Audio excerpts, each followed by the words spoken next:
before you get into that interview situation, you're going to have to walk into the building. You're going to have to introduce yourself to someone, and you're going to have to find out where you're supposed to be. And the person that you introduce yourself to is probably the principal's secretary or the receptionist or someone who is there to send you in the right direction. Believe me that the impression that you make on that person is very, very important, okay? And I can tell you that while I had candidates waiting to be interviewed, my secretary talked to the candidates. And very friendly, very informal. How was your trip here? You know, could you find a parking place? Just a lot of small talk. But she was forming an opinion of the candidate, just as the interview team forms an opinion. And her opinion sometimes is even more important than what comes out of the team, because it's a very casual, relaxed atmosphere. She gets a feel for who you really are. You go into the interview and you're trying to project this image of who you think you are, who you want to be. She's getting you on the downside. And that's important. So don't let your guard down. Be prepared. There again, she is reading enthusiasm. She's reading why you're there, and you know, my secretary would ask that, you know, how did you decide you wanted to interview at Champaign Central High School? And you're giving her, you know, the real reason, because you're just having small talk with her. So just be aware of that. If you run into the custodian in the hallway and you have to get directions to go to the library, that custodian's going to form an opinion.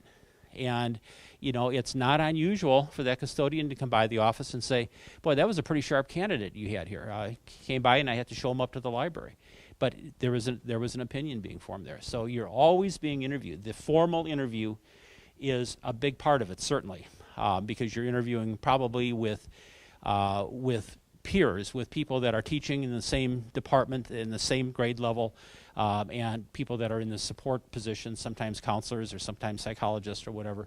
That's important. But don't overlook every contact that you have is an important contact, and don't forget that, okay? After you interview with the team, and the team is going to have probably 10, 12 questions that they're going to ask every candidate. And those 10 or 12 questions legally have to be the same. They can probe a little bit. They can ask you to expand on what your response was. But they have to ask every candidate the same question so that everybody has an equal chance. They're probably going to be looking at your professional knowledge. They're going to be looking at what kind of experiences you've had with, as Michelle said, different reading programs, what kind of experiences you've had with different discipline systems. And I know you've been exposed to a number of those things in your preparation here at Eastern. They're going to be looking at subject matter knowledge, okay? And that's an important part for them. Again, what you have for information is probably going to be very similar to what every other candidate that they've selected to be interviewed will have. Okay, people come out with pretty similar. You're in the field that you're in because you have an interest in it. If you enjoy history, you're probably going to know a little bit about history, and that's why you went into social studies to be a history teacher. So you're going to have that piece of it. What differentiates candidates back and forth is that passion, and you're going to hear me say that 100 times today. If you want to teach, if you want to work with kids, you've got to show that, okay? And it has to be real. It has to be authentic. It can't be something that you just turn on when you walk into the interview. And they want to see your personality. They want to see how you're going to fit into that school, into that department, and how you're going to fit with the rest of the people in that department or that school. Be yourself, okay? Be yourself. If it's not a good fit, it won't work anyway, okay? And you'll have the opportunity in this interview to get to know the people that are there. And I think you need to take advantage of that in your own way. You need to interview the school. You need to interview the interview team just as they're interviewing you. You need a good fit. If you're philosophically totally different than that interview team, it's not going to work. And you need to know that. And you need to be saying, you know what, I don't think this is a place I can work. I think I could be much more successful somewhere else. And that's okay. That's okay. I know everybody wants that first job. And that first job is important, and getting that experience on the resume is important. But it's also important for you to be successful. And if your school is not in the same line of thought as you are, you're probably not going to be successful. So don't be afraid of that, okay? Continuing with the interview process, I think you, after you come out of the team interview, you're going to have the opportunity to do some other things. There may be a writing sample. You may have to sit down and put together a lesson plan for a particular subject. It may have you explain your discipline system, how you will work with parents and kids, and in when there are discipline issues. There'll be a writing sample of some kind, okay?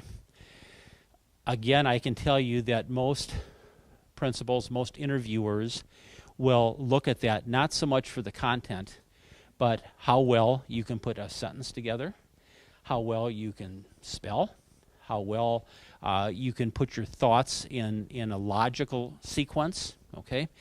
So sometimes you can use a computer, you can hit spell check and you're fine with the spelling. Sometimes there's grammar check, you can hit that. But just remember, it's a total package there, okay? And there's nothing wrong if you can't spell, and I can't spell. I'm the world's worst speller. But when I've gone into interview situations, I bring one of those little pocket Wordmaster things, and it's got 20,000 words in it. So if I can't spell something, if I'm not sure about it, I'm going to look it up. And we get away from that with the computer with the spell check. But grammar, sentence structure, logical thinking is what that writing sample is all about. Okay, even though it might ask one thing, and that's part of it, but the rest of it is how well prepared are you, Michelle? Write about. I know when I had to write, I would just go into this panic. And so maybe if you just give us some idea of the kinds of things and how much time you have to be able to do yeah, this.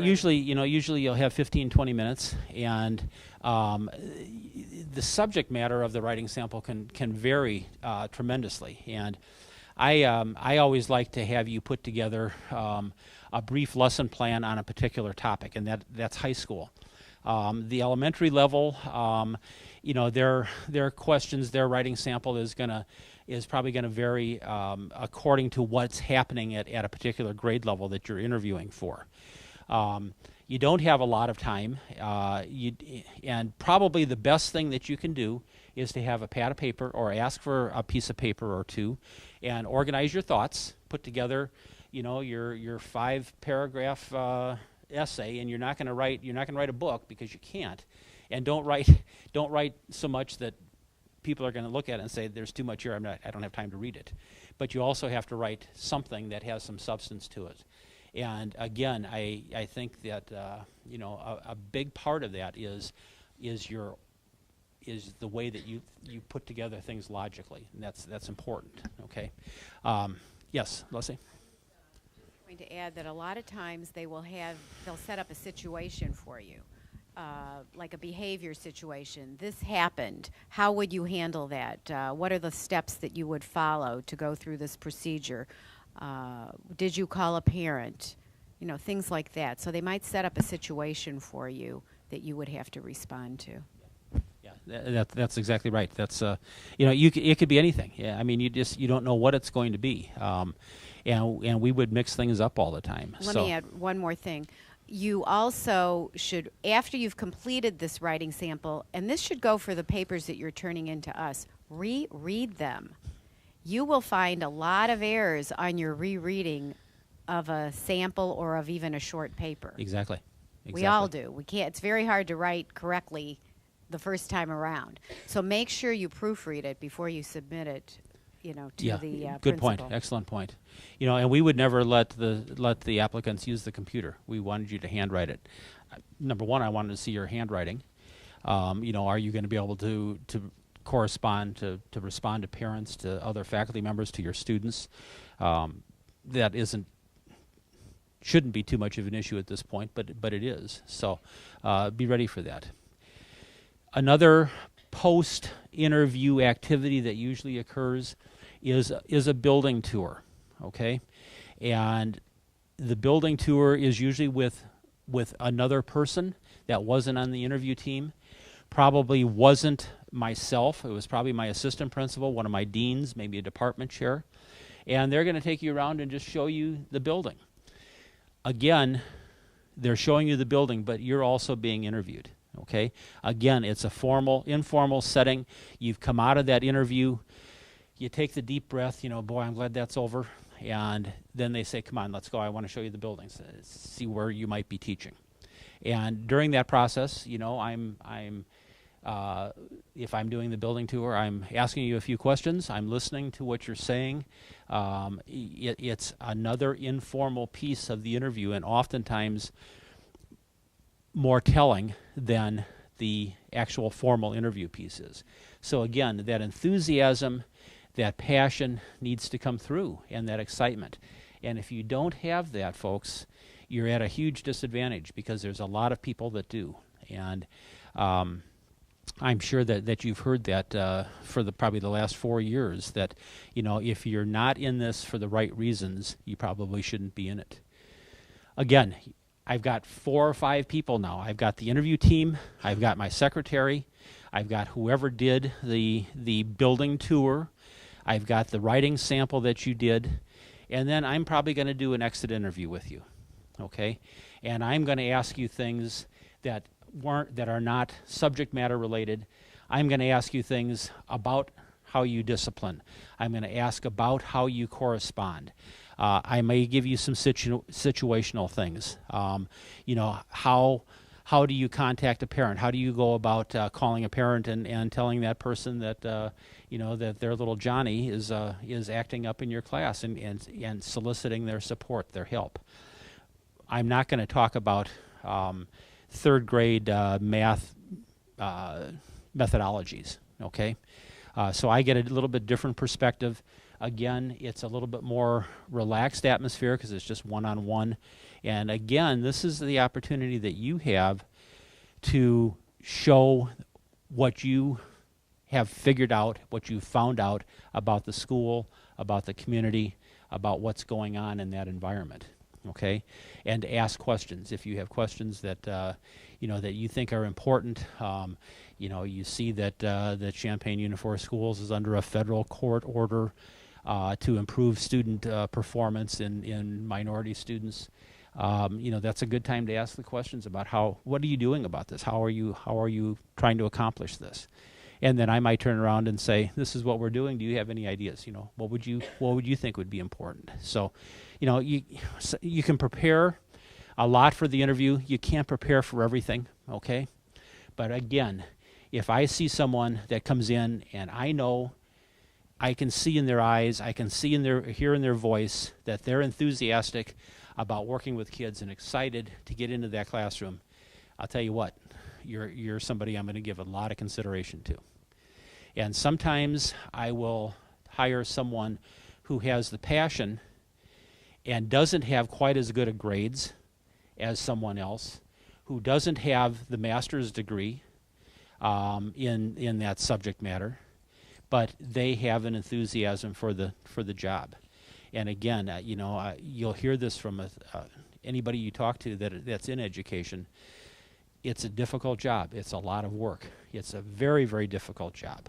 And it takes a lot of time, it takes a lot of effort, and it takes a lot of patience. But that's why you're here. I hope that's why you're here.